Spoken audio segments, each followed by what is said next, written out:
पर आंध्र प्रदेश के श्रीहरिकोटा मुकाम से हिंदुस्तानी खेला एजेंसी इसरो ने लॉन्च किया। चंद्रयान 3 के 3 मरहले हैं। पहला प्रोपल्शन, दूसरा लैंडर, तीसरा रोवर। चांद के मदार में ऑर्बिटर की मदद से 5 अगस्त को इसको पहुंचाया गया। इसके बाद 23 अगस्त 40 दिन था।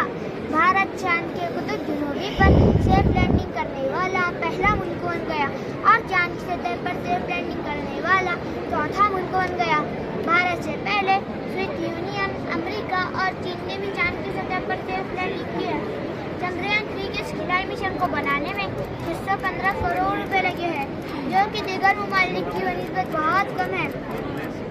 चांद पर दिन और रात 14 दिन के होते हैं।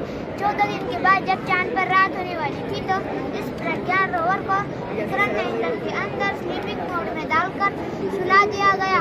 चांद पर रात के वक्त दर्ज हरारत -183 डिग्री सेंटीग्रेड से भी कम होता है। भारत की शान अरशद हम खुशकिस्मत है, चांद पर उतरा हिंदुस्तान।